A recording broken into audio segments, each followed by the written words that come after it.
Half cup মুগ ডাল দেব। মুগ ডালটাকে হালকা একটু ভেজে নেব।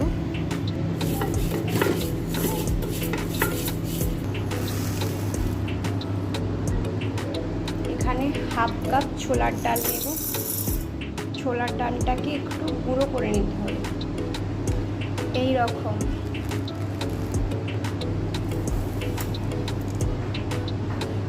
আর দিয়ে দেব হাফ কাপ দলিয়া। এবার এগুলোকে পানি দিয়ে ধুয়ে কুকারে সেদ্ধ করে দিতে হবে। এখানে আমরা নিয়ে নিয়েছি দুটো মিডিয়াম সাইজের পেঁয়াজ, একটা শুকনো লঙ্কা,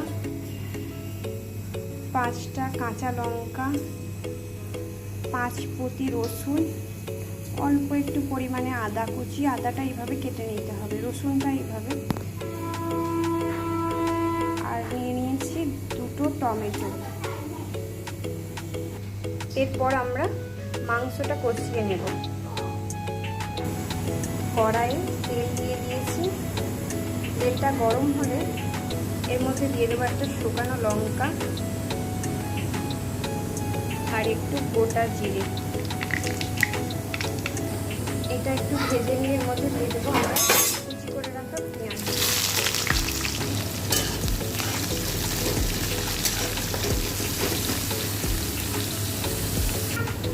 পেঁয়াজটা হালকা বাদামি হয়ে গেলে এর মধ্যে আমরা দিয়ে দেবো 1.5 চামচ আদা রসুন বাটা।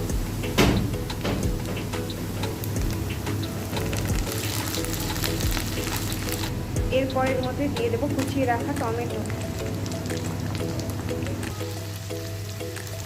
আর দিয়ে দেবো 2টো তেজপাতা, পরিমাণ মতো নুন, 1 চামচ হলুদ, হাফ চামচ গুঁড়ো লঙ্কা, হাফ চামচ জিরে গুঁড়ো, হাফ চামচ ধনে গুঁড়ো। এবার মশলাটাকে ভালো করে আমরা কষিয়ে নেব।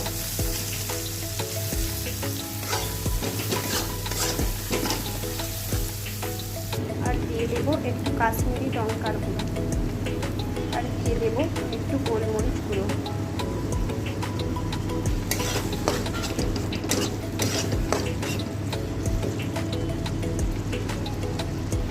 আমাদের মশলাটা হয়ে গেছে। এবার এর মধ্যে আমরা মাংসটা দিয়ে দেব।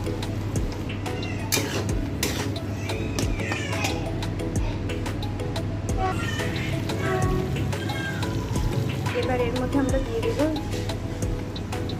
2টো এলাইচি, 4টে লবঙ্গ, একটু পরিমাণ দারচিনি। এইদিকে বন্ধুরা আমাদের ডালটাও সেদ্ধ হয়ে গেছে, এই দেখেন।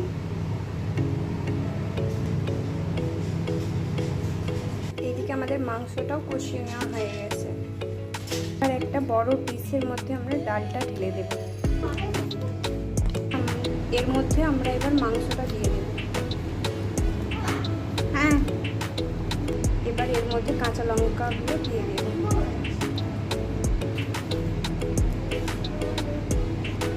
আদা কুচিটা দিয়ে দেব। এবার এর মধ্যে দিয়ে দেব আমরা আমাদের হালিম মশলা 1 চামচ। এরপর আমরা কড়াইয়ে 1 চামচ দিয়ে দেব। এবার এর মধ্যে দিয়ে দেবো কুচিয়ে রাখা রসুন।